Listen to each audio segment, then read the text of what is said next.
कल की कक्षा में हम लोगों ने वास्तविक संख्याओं का अध्ययन किया था। यानी वास्तविक संख्याएं क्या है, रियल नंबर्स हम किसको कहते हैं। अब हमारी वास्तविक संख्याओं में यानी रियल नंबर में हमारे दो मुख्य रूप से प्रमेय हैं, यानी दो थ्योरम हैं। एक यूक्लिड डिवीजन लेमा, यूक्लिड विभाजन प्रमेयिका, और दूसरा है फंडामेंटल थ्योरम ऑफ अर्थमेटिक। तो अभी हम पहले का अध्ययन करेंगे यहाँ यूक्लिड विभाजन प्रमेयिका। ये कहता क्या है थ्योरम, ये दो धनात्मक पूर्णांक a और b दिए रहने पर ऐसी अद्वितीय पूर्ण संख्याएं q और r विद्यमान हैं कि a equal to B Q plus r 0 less than equal to r less than b है। अब इस चीज को हम डिफाइन करेंगे और एग्जाम्पल के सहारे इसको हम समझने की कोशिश करेंगे अच्छी तरह से। पहले से हम लोग जानते हैं एक चीज को, उसको हम लोग कहते हैं लंबी विभाजन प्रक्रिया। इससे हम लोग पहले से अवगत हैं, यानी इसको हम कहते हैं लॉन्ग डिवीजन मेथड। ये चीज सदियों से चला रहा है हमारे यहाँ, इससे हम लोग बहुत पहले से अवगत हैं। इसी चीज को अब जैसे एक एग्जाम्पल, हमने भाग दिया 23 को 5 से, तो क्या मिलेगा हमको, 5 चौका 20, यहां बच गया हमारा 3। तो ये जो हम भाग की प्रक्रिया करते हैं इसमें हमारा क्या कहलाता है, ये हमारा कहलाता है भाज्य, ये हमारा कहलाता है भाजक, ये होता है हमारा भागफल, और इसको कहते हैं शेषफल। तो हमारी पुरानी भाग की प्रक्रिया है ये, जिसको हम इस तरह से लिखते हैं। अब इसी चीज को अगर हम डिफाइन कर दें यहां पर, तो क्या होता है हमारा, ये हमारा होता है भाज्य इक्वल टू भाजक गुने भागफल प्लस शेषफल। ये हमारी पुरानी प्रक्रिया है भाग देने की। और भाज्य के जगह पर हमारा यहाँ क्या है, इस एग्जाम्पल में हमारा 23 है, इक्वल टू भाजक है हमारा 5, ये भागफल है हमारा 4, और हमारा शेषफल है 3। तो ये हमारी पुरानी प्रक्रिया है। इसी को अगर इसमें हम सेट करें यानी हम 23 को a ले लें, इसको b माने, इसको q कर दें, इसको r कर दें तो हमारा a equal to B Q plus r जो हमारा ये है वो पूरा का पूरा यही आता है। यानी कि ये पूरी तरह से हमारी लंबी विभाजन प्रक्रिया जो हम लोग पहले से पढ़ते आए हैं उसी का एक दूसरा रूप है। सूत्र हमारा वही है, भाज्य इक्वल टू भाजक गुने भागफल प्लस शेषफल। यहाँ भाज्य को हम a से डिनोट करते हैं, भाजक को b से डिनोट करते हैं, भागफल को q से डिनोट करते हैं, शेषफल को r से डिनोट करते हैं। तो हमारा इस रूप में आ जाता है। अगला है क्या कर रहा है हमारा, r जो होता है वो b से छोटा होगा, यानी भाजक से छोटा होगा। हम देख रहे हैं 5, ये शेषफल जब भी होगा 5 से छोटा ही होगा, तो शेषफल हमेशा भाजक से छोटा होता है। तो हमारी जो पुरानी प्रक्रिया है उसी को एक नए रूप में नया रूप दे दिया गया है। नया रूप के साथ साथ थोड़ा शब्दों में भी फेर किया गया है। आते हैं अब इसके लैंग्वेज पर। यह हमारा क्या कह रहा है, ये हमारा कह रहा है, ये तो हम देख लिए इसको, ये हमारा कह रहा है, इसमें तो हमारे 4 चीज एक साथ हम दिखा रहे हैं। ये कह रहा है कि हमारे पास 2 चीज है, ए और बी दो ही चीज़ है। अब जैसे हम जो इस एग्जाम्पल में लिए, इस एग्जाम्पल में हमारे पास है 23 और 5, दो चीज़ है, ए है और बी है। तो यहाँ हमारे पास ए मौजूद है, यहाँ बी मौजूद है। कह रहा है कि अगर दो चीज़ हमारे पास मौजूद हो तो क्या होगा, अद्वितीय पूर्ण संख्याएं, दो संख्या हमको और मिलेगी Q और R। अद्वितीय मतलब ये यूनिक होगा, इसके बदले में दूसरा कुछ नहीं आ सकता है। जैसे ये प्रक्रिया हम करेंगे तो यहाँ 4 और 3 के सिवाय और कुछ नहीं मिलेगा, जब मिलेगा तो 4 और 3 ही मिलेगा। तो ये हमारा फिर हो गया 4 बार गया 20 और 3। तो इसने क्या कहा, केवल दो नंबर हमारे पास मौजूद है, दो संख्याएं हैं, ये दो हमको विभाजन की क्रिया करने पर मिल रही हैं। यानी इसमें जो हम चारों एक साथ दिखा रहे थे, कह रहा था कि दो है, दो हमको बाद में मिलती है और ये यूनिक होता है, अद्वितीय है, इसके बदले में और कुछ नहीं मिल सकता है। और यही हमारा फॉर्मूला हो जाता है, A equal to B Q plus are के। ये हो गया, ये हमारा क्यू हो गया, ये आर हो गया। अब क्या कहता है, एक और चीज ध्यान देने की है इसमें, ये लिखता है धनात्मक पूर्णांक। तो इसके बारे में कल भी बताए थे, पूर्णांक के बारे में बताए थे कि पूर्णांक को हम लोग क्या करते हैं, 3 भाग में बांटते हैं। पूर्णांक को कल हम लोगों ने 3 भाग में बांटा था। यानी 3 क्या थे, बीच में था हमारा 0, दाहिने तरफ बढ़े पॉजिटिव जिधर मिलता है, ये था हमारा धनात्मक पूर्णांक, और इधर हमारा जो माइनस का पोर्शन था, ये हमारा था ऋणात्मक पूर्णांक। ये था हमारा ऋणात्मक पूर्णांक। हम क्या देखते हैं, किसकी बात कर रहा है ये, धनात्मक पूर्णांक की, केवल ये धनात्मक की बात कर रहा है, यहाँ सबकी बात नहीं कर रहा, पूरे पूर्णांक की बात नहीं है। पूर्णांक में 0 नहीं है वहाँ शामिल, 0 उसमें नहीं है, निगेटिव नहीं है। तो कह रहा है कि धनात्मक पूर्णांक में 2 जब मिलेगा, अगला शब्द ध्यान दीजिएगा, यह क्या लिखता है, पूर्ण संख्या। पता है हम लोग को पूर्ण संख्या, पूर्ण संख्या कल भी बताया गया था, कहाँ से स्टार्ट करता है, 0 से। यानी पूर्ण संख्या हमारा हो गया 0 1 2 3, आगे कहीं तक चला जाए। अब सवाल है कि यहाँ केवल धनात्मक है और इसको पूर्ण संख्या क्यों कहा, यहां नहीं कहा कि धनात्मक संख्या, ये पूर्ण संख्या, यानी धनात्मक के साथ एक 0 भी शामिल है। यानी Q का मान और R का मान 0 भी हो सकता है, A और B का मान 0 नहीं होगा, लेकिन P और Q और R का मान 0 भी हो सकता है। एग्जाम्पल हम लोग यही देख लेते हैं क्या हो सकता है। अब जैसे हमने 20 को डिवाइड किया 5 से, क्या हुआ, 4 बार गया 20 हो गया, क्या बचा शेषफल हमारा 0। यानी A equal to B Q plus are के जगह पर 20 इक्वल टू 5 इंटू 4 प्लस 0, यानी आर का वैल्यू हमको क्या मिला, 0। यानी आर और ये 0 हो सकता है, तभी ये शब्द लिखा पूर्ण संख्या है। ये यहां नहीं लिखा कि धनात्मक पूर्णांक है। क्यू भी कह रहा है कि पूर्ण संख्या, ये भी 0 हो सकता है। अब ये कैसे 0 हो सकता है, ध्यान दीजिए कैसे 0 हो सकता है। फिर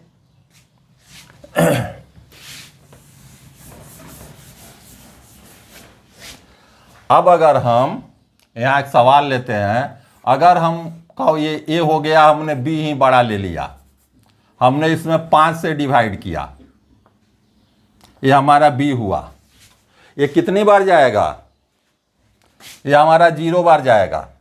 क्या आएगा यहाँ 0, क्या शेष बचेगा 3।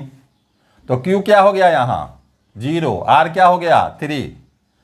अगर इस सूत्र में हम इसको लिखेंगे बी क्यू प्लस आर के रूप में, यानी 3 इक्वल टू 5 इंटू 0 प्लस 3 आएगा हमारा, ये 0 हो जाएगा, आंसर 3 ही हुआ।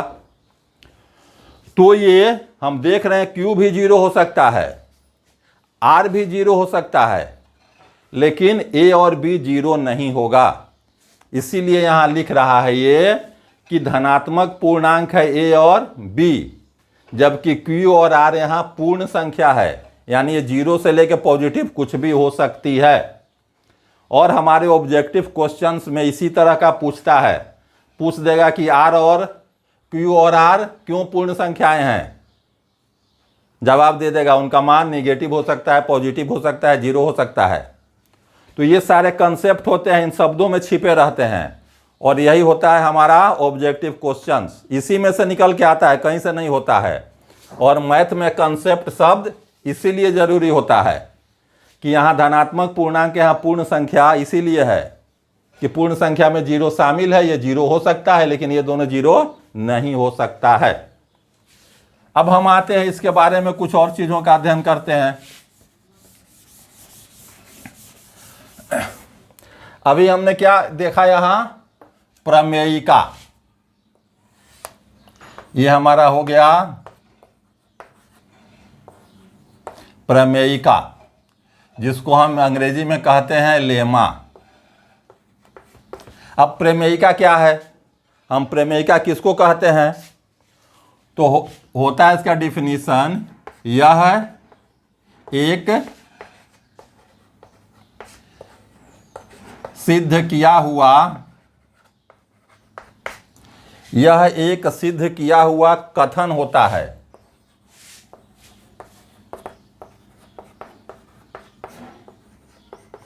और क्या करते हैं हम, इसे एक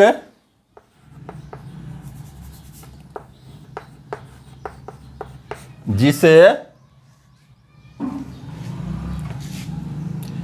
एक अन्य कथन को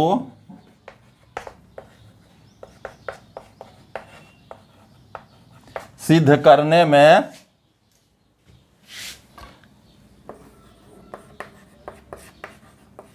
प्रयोग करते हैं।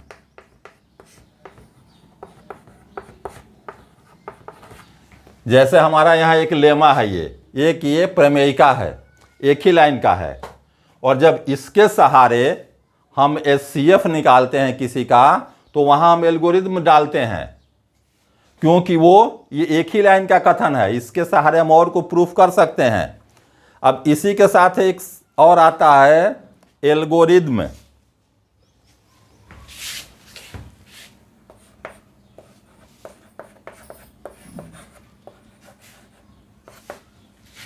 ये हमारा हो गया एल्गोरिथम। इसमें बहुत कॉमन चीज है दोनों, अक्सर हम लोग किसी के बदले कोई इस्तेमाल कर देते हैं, और वो गलत भी नहीं होता है, वो सही भी होता है। ये क्या है, यह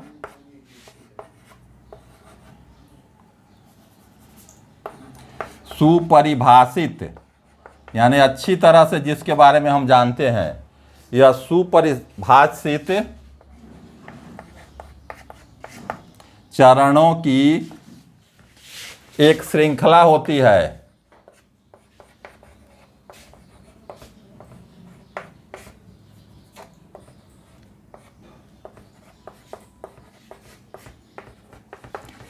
यह सुपरिभाषित चरणों की एक श्रृंखला होती है, जो एक विशेष प्रकार की समस्या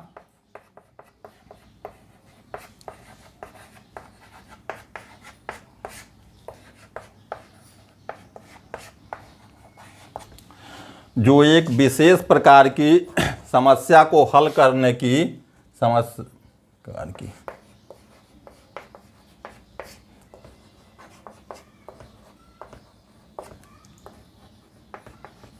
विशेष प्रकार की समस्या को हल करने की विधि प्रदान करती है।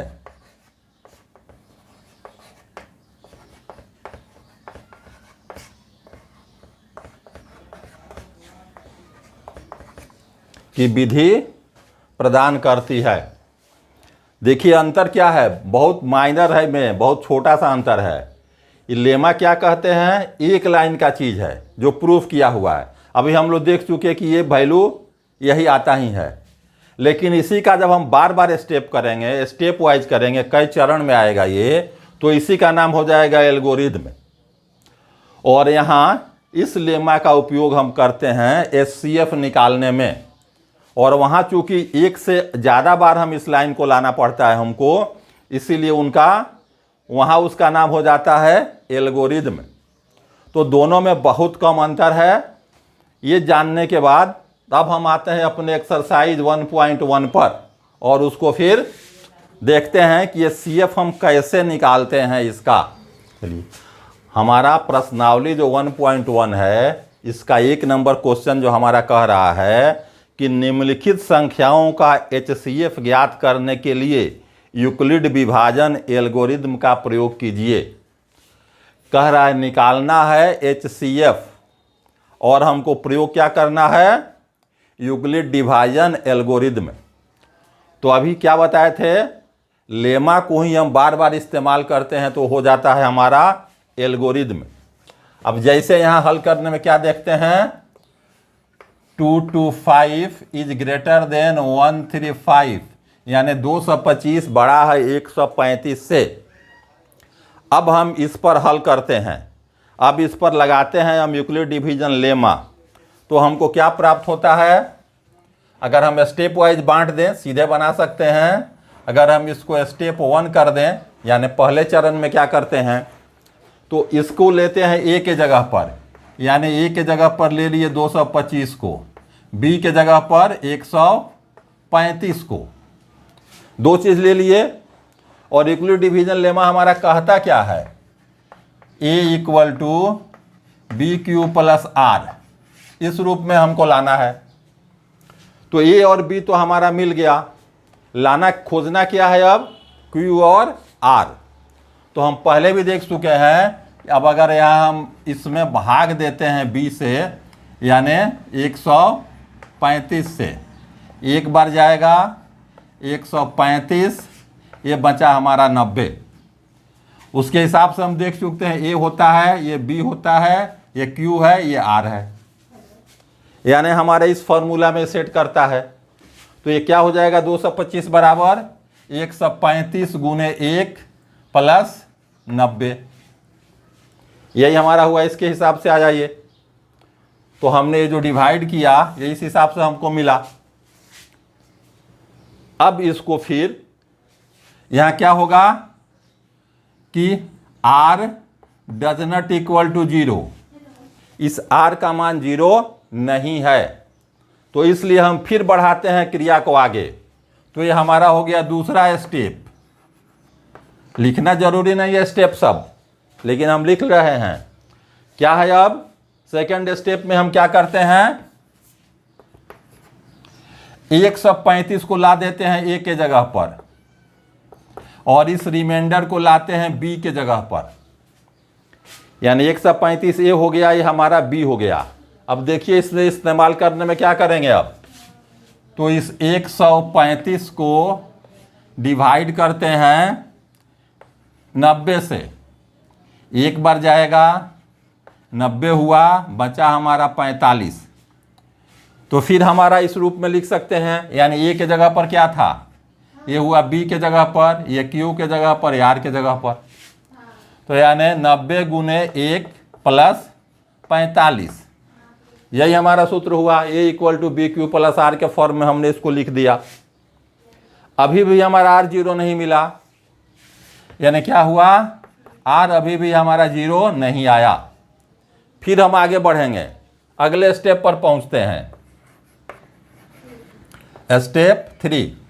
अब क्या करते हैं, यहाँ जो b के जगह पर उसको a के जगह पर लाते हैं, और रिमाइंडर को फिर हम b के जगह पर लाते हैं। अब इसको इस रूप में लाना है, यानी 90 को डिवाइड करना है 45 से। अब हम इसको 45 से 90 को डिवाइड करेंगे, 2 बार में जाएगा 90, यहाँ क्या हो गया, 0 बचा। तो यहाँ अब क्या लिखेंगे हम, ये हो गया हमारा 45 गुने 2 प्लस 0। अब क्या हो गया हमारा शेष फल यहाँ आ गया 0, और जब शेष फल 0 आ जाएगा तो हमारा काम आगे बंद हो जाता है। क्या लिख देंगे हम यहाँ, शेषफल शून्य है, शेषफल हमारा 0 आ गया, अतः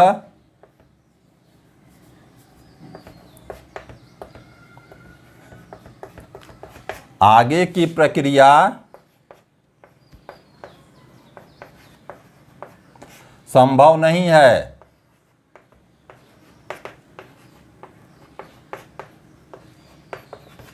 और इस केस में जो हमारा लास्ट होता है भाजक, वही हमारा क्या लिख देंगे, और इस स्थिति में भाजक 45 है।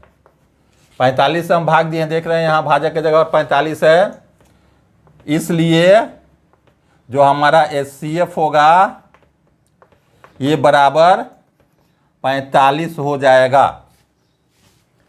तो प्रश्न हल करने में हम क्या देख रहे हैं कि जो बड़ा होता है उसको हम A मानेंगे, छोटे वाले को B मानेंगे, और A = BQ + R, यानी जो हमारा प्रमेयिका है उस फॉर्म में हम तोड़ के इसको सेट करेंगे।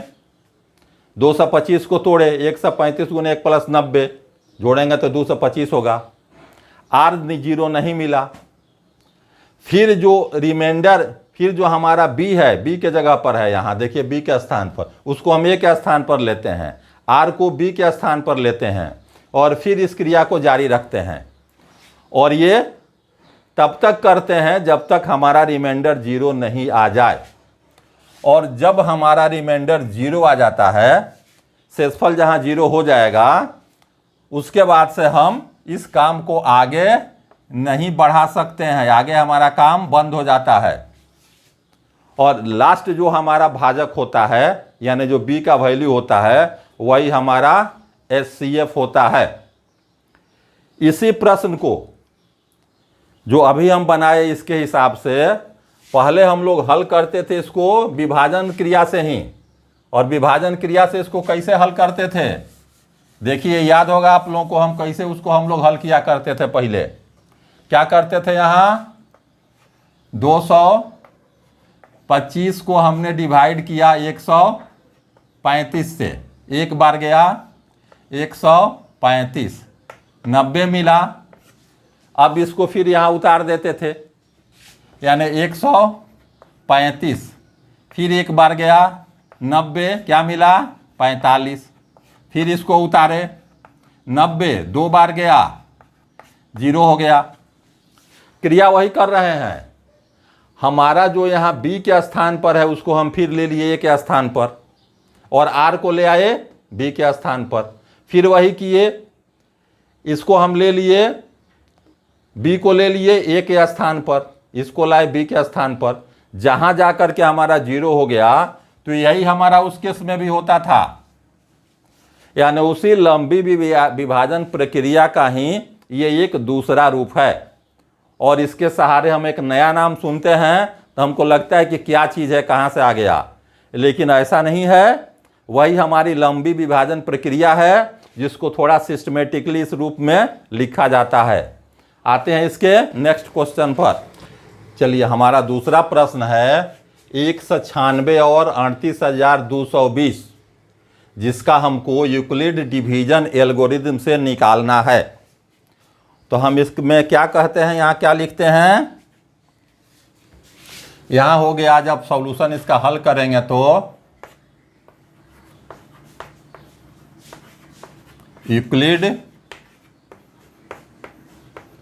विभाजन प्रमेयिका से, देखिए करेंगे प्रमेयिका का इस्तेमाल, लेकिन होगा वो एल्गोरिथम। क्यों कि इसका इस्तेमाल हम बार बार करेंगे।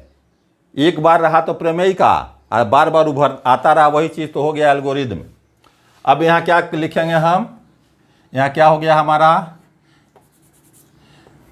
38,220, ये बड़ा है हमारा 196 से। यानी ए का काम करेगा ये, बी का काम करेगा हमारा यहाँ। सूत्र हमारा यहाँ लिखा हुआ है सामने, A equal to B Q plus R. इसी फॉर्म में तोड़ देना है।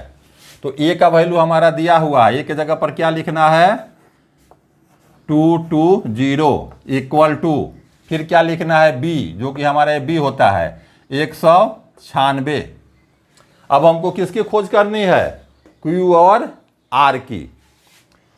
तो जब हम इसको डिवाइड करेंगे 38 220 को जब हम 196 से भाग देते हैं तो क्या आता है हमारा, पहले जाएगा ये एक बार, देखिए यहाँ आया 196 यानी 6 6 12, 7 हो गया 9 8 17, हाँ और ये एक, यानी हमारा आया 180, 6 6 12, हाँ चलिए 186।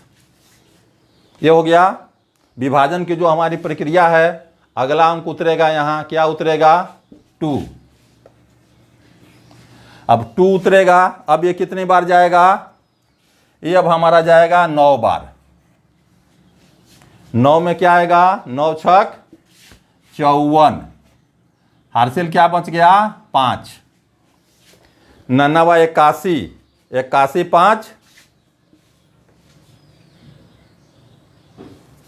81 5 हमारा हो गया 86, यानी हमारा हो गया 8, अब 8 बचा, और 9 8, एक बार में 9 आया, 9 8 17। फिर इसको घटाएंगे, क्या बचेगा हमारा 8 4 12, ये तो हासिल दे के 5 हो गया है, 9 6 15, ये हमारा हासिल दे के कट चुका है। क्या मिला हमको 98। अब क्या होगा, अगला नंबर उतरेगा यानी 0। अब ये जाएगा 5 बार, 6 5 30, 3 हासिल, 9 5 45, 3 48, हासिल 4, और 5 एकम 5 4 9, क्या हो गया ये 0 हो गया, कुछ नहीं बचा हमारा। तो अब ये हमारा क्या कहते हैं, इसके हिसाब से हमारा ए हो गया, ये बी हो गया, ये क्यू हो गया, ये आर हो गया। अब इसमें हम इस चीज को डाल देते हैं, तो ये क्या हो जाएगा गुने 195, क्योंकि क्या है बी इंटू क्यू है, क्यू का मान डाल दिए प्लस आर का वैल्यू क्या है 0 है। अब यहाँ चूंकि शेषफल खत्म हो गया, यहीं 0 आ गया शेषफल, इसलिए हमारी प्रक्रिया आगे नहीं बढ़ सकती है। क्या लिख देंगे यहाँ शेषफल इक्वल टू 0, इसलिए HCF जो हमारा होगा क्या हो जाएगा, लास्ट किससे हम डिवाइड कर रहे थे, हमारा B जो लास्ट होता है वही होता है, यानी 196। तो HCF का वैल्यू यहाँ हो जाएगा 196, यानी जहाँ 0 आ गया वैल्यू वही हो जाता है। फिर बढ़ते हैं नेक्स्ट सवाल की तरफ, अगले सवाल पर आते हैं। चलिए, हमारा तीसरा क्वेश्चन है जिसका HCF निकालना है, वो है हमारा 867 और 255। हल जो करेंगे हम यहाँ, तो क्या हो जाएगा ये हमारा यूक्लिड विभाजन प्रमेयिका से, यही हमारा यूक्लिड विभाजन प्रमेयिका है, इसका हम इस्तेमाल करते हैं। इसमें कौन बड़ा है 867 ग्रेटर देन 255, तो हम ए के जगह पर इसको लेते हैं, बी के जगह पर इसको लेते हैं, यानी हमारा क्या हो जाएगा 867 इक्वल टू 255। पढ़े थे इसमें हम ए बी दिया होता है और क्यू आर हमको ढूंढना होता है।